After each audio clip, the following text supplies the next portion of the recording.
बात करते हैं मकर राशि के जातकों के बारे में। मकर राशि वालों, मई 2026 का ये महीना साइलेंट प्रोग्रेस वाला फेज लेकर आ रहा है। मतलब बाहर से सब नॉर्मल और स्लो दिखेगा, लेकिन अंदर ही अंदर काफी चीजें सेट हो रही होंगी। ये वो टाइम है जहां पर आपको लगेगा कि इतना एफर्ट डाल रहा हूं पर विजिबल आउटपुट क्यों नहीं मिला। इट इज लाइक आप जिम गए, जिम में आपने 1 महीने खूब डंबल अंबल उठाए, लेकिन तोंद अभी भी उतनी की उतनी दिख रही है, कुछ कम नहीं नजर आ रहा है। लेकिन रियलिटी ये है कि ग्राउंड वर्क स्ट्रांग बन रहा है, फाउंडेशन मजबूत बन रही है। महीने की शुरुआत रिलेटिवली स्टेबल ही है, जैसा चल रहा था वैसा ही चलेगा। आप अपने आप काम को सिस्टमेटिकली हैंडल कर पाओगे, लेकिन धीरे धीरे डिस्ट्रैक्शन, रिस्पॉन्सिबिलिटीज बढ़ने लगेंगी। कभी ऐसा फील होगा कि आप एक काम कंप्लीट करते हो और तुरंत 2 नए काम सामने आ जाते हैं, जैसे टू डू लिस्ट खत्म ही हो ही नहीं रही है, बस टिक मार्क करते जा रहे हो। अभी आप ये काम खत्म करूंगा, अभी छुट्टी मिलेगी, अरे सर ये 2 काम बड़े जरूरी थे अभी करने। ओहो, ये काफी एग्जॉस्टिंग हो सकता है आपके लिए। तो मकर राशि वालों, ये महीना काफी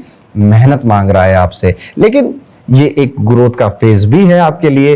करियर के पर्सपेक्टिव से ये महीना ओवरऑल पॉजिटिव है, लेकिन थोड़ा प्रैक्टिकल अप्रोच मांगता है। आपको काम मिलेगा, अपॉर्चुनिटीज भी मिलेंगी, लेकिन उन्हें हैंडल करने के लिए पेशेंस और कंसिस्टेंसी जरूरी होगी। बिजनेस वालों के लिए सिचुएशन स्टेबल है, कोई बड़ा लॉस नहीं दिख रहा, लेकिन एक्स्ट्राऑर्डिनरी गेन भी नहीं है। ये वो फेज है जहां स्टडी चलो पॉलिसी आपके लिए सबसे बेस्ट काम करे। स्टडी मतलब करते रहो, बस बर्नआउट नहीं हो जाना है। नए एक्सपेरिमेंट्स या रिस्की डिसीजन लेने से बचना बेटर रहेगा।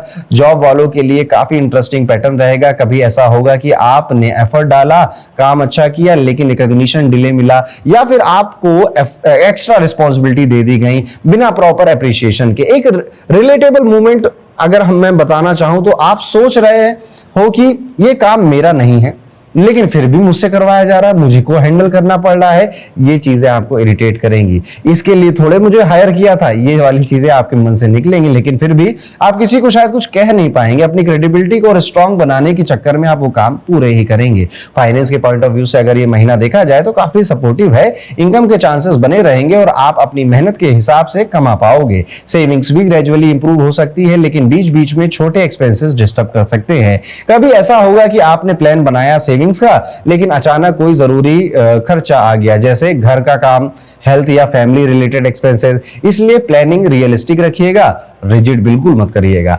हेल्थ ओवरऑल ठीक नजर आती है, बस हाँ अपने नेग्लिजेंस बहुत ज्यादा मत करिएगा।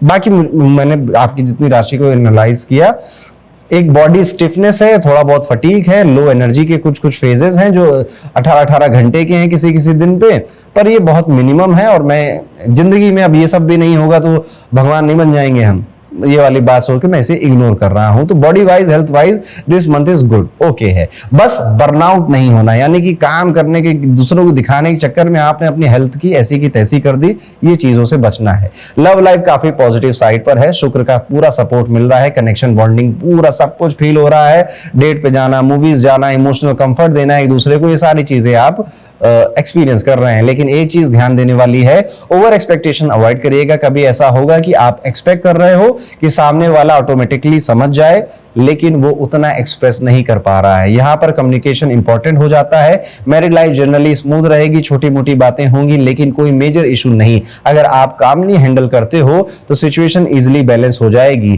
फैमिली लाइफ सपोर्टिव रहेगी, लेकिन बीच बीच में मिसअंडरस्टैंडिंग आ सकती है। कभी ऐसा फील होगा कि आपकी बात प्रॉपरली कोई समझी नहीं जा रही है, लेकिन ये लॉन्ग टर्म इशू नहीं है। याद रखिएगा, थोड़ा पेशेंस और क्लियर कम्युनिकेशन से ही, थोड़ा सा ये पेशेंस ना बड़ी बढ़िया चीज होती है। धैर्य रखिए, आप सबके सारे रंग दिखाई देते हैं, और अगर आप धैर्य रखते हैं और आप ये चीज अगर जीवन में सीख लेते हैं कि कब क्या बोलना है, किस टोन में बोलना है, तो आपसे ज्यादा आगे कौन ही पहुंचेगा। ये वाणी का एक प्रयोग है, या वाणी का मैं कहूं एक वरदान है। कुछ लोगों के पास बाय डिफॉल्ट होता है, सबके पास नहीं होता, लेकिन अच्छी बात यह है इसे डेवलप कोई भी कर सकता है।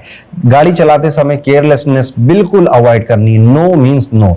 बिल्कुल भी आपको कि आज मैं सीट बेल्ट नहीं लगाऊंगा, आज मैं लाइट तोड़ के ही आगे जाऊंगा, ये सारी चीजें नहीं करनी। अगर आपने फोकस मेंटेन किया तो रिजल्ट अच्छे मिलेंगे, लेकिन डिस्ट्रैक्शन से बचना होगा, वरना कंसिस्टेंसी ब्रेक हो सकती है। ओवरऑल ये महीना आपको एक इंपॉर्टेंट लेसन दे रहा है, धीरे धीरे चलो, स्लो चलो, पर आगे बढ़ते रहो।